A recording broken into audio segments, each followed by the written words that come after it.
సందర్భంగా మనం చేస్తాము. మిత్రులారా, పెద్దలు చెప్పినట్టుగా 10 ఏళ్లలో ఈ రాష్ట్రాన్ని అప్పుల పాలు చేసి 6.5 లక్షల కొత్త అప్పు తెచ్చి మొత్తం 7.5 లక్షల కోట్ల అప్పు మన నెత్తిన పెట్టిపోతే కూడా ఆర్థిక నిర్బంధం విపరీతంగా ఉన్నా కూడా కాంగ్రెస్ ప్రభుత్వం ముఖ్యమంత్రి రేవంత్ రెడ్డి గారు 6 గ్యారెంటీలతో పాటు మీరు కోరుకొని సన్నబియ్య స్కీమ్ కూడా పెట్టినటువంటి ఘనత వేరే రాష్ట్రంలో కాంగ్రెస్ ప్రభుత్వం. వివిధ ప్రజలు కూడా ధనికుల వల్లే సన్నబియ్యం తినాలి, ఫైన్ క్వాలిటీ రైస్ తినాలని ఉత్తమ్ కుమార్ రెడ్డి గారు ప్రణాళిక రచించి వాళ్ళ సన్నబియ్యాన్ని ఇస్తున్నటువంటి సందర్భం. సంవత్సరాల క్రితం ఉచిత మహిళా బస్సు నుంచి మొదలుకొని రైతు బంధు కావచ్చు, రైతు బోనస్ కావచ్చు, ఇవాళ సన్నబియ్యం కావచ్చు, రేపు ఏబోయే ఇంధనం ఇల్లు కావచ్చు, చక్కెర కార్డులు కావచ్చు, ఇవన్నీ కూడా ప్రజల ఆశలు ఆకాంక్షలు నేరుగా జరుగుతూ ఉన్నాయి. ఎవరెన్ని చెప్పినా ఎంత కష్టం ఉన్నా నష్టం ఉన్నా మీకోసమే ఈ ప్రభుత్వం పనిచేస్తుంది. ఇంకా 3.5 సంవత్సరాల్లో మేము ఇచ్చిన ప్రతి హామీని మీకు చెరవేర్చి మా మాటను నిలబెట్టుకుంటాం. మీకు శబాసి అనిపించుకొని మళ్ళీ 90 సీట్లకు పైగా కలిసి మీ ముందుకు వస్తామని మాట్లాడుతాము. మిత్రులారా, నేను మళ్ళీ చెప్తా ఉన్నాను, చిన్న చిత్ర సమస్యలు ఉండొచ్చు, ఉంటాయి కూడా. ఆర్థిక నిర్బంధం ఉంది కాబట్టి కొన్ని అందకపోవచ్చు. కానీ మాట ఇచ్చి మోసం చేసే మాత్రం ఈ ప్రభుత్వంతో చేత కాదు. మాట నిలబెట్టుకుంటామనే మాట కూడా సందర్భంగా మనం చేస్తా ఉన్నాం. వచ్చే రోజుల్లో అభివృద్ధితో పాటు సంక్షేమాన్ని నిండుగా ఇస్తున్నటువంటి ప్రభుత్వం కాంగ్రెస్ ప్రభుత్వం. ఈ జిల్లా విషయానికి వచ్చినప్పుడు ఇక్కడ ఇరిగేషన్ మంత్రి గారు ఉన్నారు. నిజాం సాగర్ 1923లో ఆనాడు నిజాం ప్రభు కట్టించినప్పుడు 2,75,000 ఎకరాల కోసం కట్టించిన ప్రాజెక్ట్. 29 టీఎంసీ నీరు అందించే ప్రాజెక్ట్. క్రమేణా సిల్ట్ వచ్చి ఇసుక వచ్చి మట్టి పెట్టి దాదాపు 17 టీఎంసీ అందించకపోతే 11 టీఎంసీలకి వచ్చినప్పుడు 1970లో ఆధునికరణ చూసి 2 మీటర్లు ఎత్తు పెంచడం వల్ల మళ్ళీ ఒక 12 టీఎంసీ నీరు తెచ్చుకోగలిగినాం. పెద్దవాళ్ళకి ఉన్నారు మంత్రి గారు, నేను విజ్ఞప్తి చేస్తా ఉన్నాను, ఎంత వ్యయమైనా ఎంత ఖర్చైనా మీరు ఇవాళ వాగ్దానం ప్రకాశింది.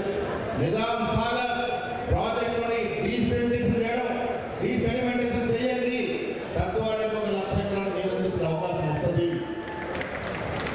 మీరు ఇక్కడ పెద్దలందరూ కూడా ముఖ్యమంత్రి నొప్పిద్దాం, నిధులు ఎక్కడికైనా తీసుకురండి, నిజాం సాగర్ మాత్రం డీసెడిమెంటేషన్ చేయండి, తద్వారా 1 లక్ష అదనంగా ఎకరాలకు నీరు అవకాశం ఉంది. కాబట్టి మంత్రి గారు స్పందించాల్సిందిగా నేను ఎమ్మెల్సీగా పీసీ అధ్యక్షుడిగా నేను కోరుతా ఉన్నాను. అదేవిధంగా శ్రీరామ్ సాగర్ ప్రాజెక్ట్ 1963లో నెహ్రూ గారు ప్రారంభించిన ప్రాజెక్ట్. దేశంలోనే గొప్ప ప్రాజెక్ట్. ఆనాడు 7 లక్షల పైచుకు ఎకరాలకు డిజైన్ చేస్తే ఇవాళ పివి నరసింహారావు ఇచ్చిన నిధుల వల్ల అధికంగా చెంది 9.5 లక్షలకు పైగా మనం నిర్మిస్తూ ఉన్నాం. దాంట్లో కూడా సిల్ట్ వచ్చింది, దాంట్లో కూడా మట్టి వచ్చింది, తీసుకొచ్చింది. అది కూడా డీసెంటేషన్ చేయండి. ఇంకొక 2.5 లక్షల ఎకరాలకు అదనంగా ఇచ్చే అవకాశం ఉంటుంది. కాబట్టి వ్యయం ఎంతైనా దాన్ని మీరు ఇవాళ పోతూ మరి మాటించుకోవాల్సిందిగా నేను ఉత్తమ్ కుమార్ గారు విజ్ఞప్తి చేస్తా ఉన్నాను. ఇది ప్రజల కోసం. ఉత్తమంగా చెప్తా ఉన్నాను, 1923లో నిజాం సాగర్ ప్రాజెక్ట్ వచ్చినప్పుడు ఇక్కడికి ప్రకాశం జిల్లా, కృష్ణా జిల్లా, గుంటూరు జిల్లా నుంచి వచ్చి వ్యవసాయాలు స్థిరపడి వ్యవసాయం చేయడమే కాకుండా మాకు కూడా వ్యవసాయం నేర్పించిన సందర్భం. ఇలా బాన్స్వాడ కానీ, బోధన కానీ, డిస్ట్రిక్ట్లో కానీ ఆంధ్ర రైతులు వచ్చి స్థిరపడినారంటే ఆనాడు నిజాం సాగర్ యొక్క గొప్పతనం. ఎవరు నిజాం తీసుకొచ్చాడు, నిజాం ఆయన ఎంకరేజ్ చేశాడు, నిజాం ప్రోత్సాహం చేసి తీసుకొచ్చాడు. రైతులు వచ్చినటువంటి సస్యశామన జిల్లా క్రమేణా పంట పడిపోతూ ఉంది, నీరు తగ్గుతూ ఉంది. మళ్ళీ పూర్వం రావాలి అంటే అది కాంగ్రెస్ పార్టీ వల్లే అవుతుంది, అవి తీరుతుంది. గతంలో చూసాం పనికి కానీ ఆంధ్రవాడు చెప్తా ఉన్నాను, పనికి కానీ కాళేశ్వరం ప్రాజెక్టు కట్టి 1,25,000 కోట్లు నదిలో, గోదావరి నదిలో పూడ్చినటువంటి పాపం కేసీఆర్. ఎందుకు పనికిరాని ప్రాజెక్ట్ అది 10 సార్లు ఎత్తి పోస్తే కానీ మల్లన్న సాగర్ నీరు రాదు. 1 ఎకరం నీరు బారాలంటే 60,000 రూపాయల కరెంటు బిల్లు అవుతుంది. ఎవరిల్లు అమ్ముకొని కడతాము, ఎవరి వల్ల సాధ్యమవుతుంది? అనాలోచితంగా ఆచరణ సాధ్యం కాని ప్రాజెక్టు కట్టి మన డబ్బంతా నీళ్ళలో పోసినటువంటి పాపం.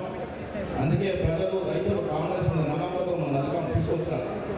ఒక దూర ప్రణాళిక, ఒక పద్ధతి ప్రకారం చేసే పనులు కాంగ్రెస్ పార్టీ చేస్తుంది. కాబట్టి భవిష్యత్తులో మళ్ళీ నిజామాబాద్కి పూర్వ ధనాగార జిల్లాగా మార్చాలి అంటే అది మన వల్లే సాధ్యమవుతుంది, మన ప్రభుత్వం వల్లే సాధ్యమవుతుంది. కాబట్టి ఆ దశగా మీరు ఆలోచించాల్సిన విజ్ఞప్తి చేస్తూ ఉన్నారు. 2021-22 ప్రాజెక్ట్స్ ప్యాకేజీలు 20 అయిపోయింది. 21-21 ఏలో ఇంకొక 600 కోట్లు అవసరం ఉంది. మీకు ధన్యవాదాలు. మన రివ్యూ చేసినారు, నేను కూడా పాల్గొన్నాను. 600 కోట్లు ఇచ్చి కూడా 21 బై ఏ ప్రాజెక్ట్ కూడా 22 ప్యాకేజీలు కూడా మీరు ఆదుకోవాల్సిన విజ్ఞప్తి చేస్తూ ఉన్నాను. ఇవాళ నిజామాబాద్కు వచ్చినారు, ఉత్తమన్న నిజామాబాద్కు వచ్చినాడు. ఈ వరలను ఇచ్చుకోవాల్సిందే. డబ్బులు ఎంతైనా మీరు ఏ రకంగా ఒప్పిస్తారో, మమ్మల్ని తీసుకెళ్తారో, ముఖ్యమంత్రి ఎట్లా ఒప్పిస్తారో ఒప్పించాలి.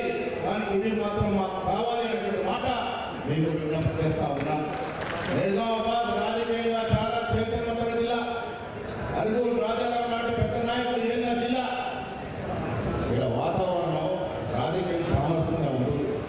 మిత్రులు బీజేపీ శాసకున్నారు. ఆంధ్ర రాయలసీమ వల్ల గొడవ ఉండవు. ఇక్కడ సామరస్యంగా మంచి పరికరంతో ముందుకు పోతాం. మనకు పార్టీలు కాదు ముఖ్యం, ఎన్నికల వరకే పార్టీలు. ఎన్నికలు అయిపోయి ఇలా జిల్లా అభివృద్ధి కోసం అందరూ కలిసి రావాలి. అందరం ముఖ్యమంత్రి గారు పోదాము, మనకు రావాల్సిన నీరు, మనకు రావాల్సిన ప్రాజెక్టులు తెచ్చుకున్నామన్నమాట కూడా ఈ సందర్భంగా మనం చేస్తా ఉన్నాం. జిల్లా మంత్రి యువకుడు ఉత్సాహవంతుడు జూపల్లి గారు ఉన్నారు. నాయకత్వం వహించండి. మా జిల్లాకు రావాల్సిన ప్రాజెక్టులు, నీళ్లు, ప్యాకేజీలన్నీ కూడా మీ సారథ్యంలో సహకారం కావాలని ఈ సందర్భంగా కోరుకుంటూ మళ్ళీ చెప్తా ఉన్న మిత్రుల రైతులందరికీ, ఇది మీ ప్రభుత్వం, ఇది పచ్చ కండువాల ప్రభుత్వం. ఈ ప్రభుత్వాన్ని మీరే కాపాడుకోవాల్సిందిగా, వెన్నుదన్నుగా ఉండాల్సిందిగా నేను విజ్ఞప్తి చేస్తా ఉన్నాను. కమ్మరిపల్లి, టీంగల్, సిరికొండ ఇటువంటి ప్రాంతాల్లో కూడా చిన్న చిన్న చెక్ డ్యామ్లు అవసరం అవుతామని, చాలా చిన్న చిన్న కష్టం ఉన్న చెక్ డ్యామ్స్ అవసరం ఉన్నాయి. వాటిని వాటిని విజ్ఞప్తి చేస్తూ ఈ జిల్లాకి పూర్వ వైభవం తీసుకురావడానికి మీరందరూ కూడా సహకారం చేయాల్సిందిగా విజ్ఞప్తి చేస్తూ సెలవు తీసుకుంటా ఉన్నాను. జై హింద్, జై కాంగ్రెస్.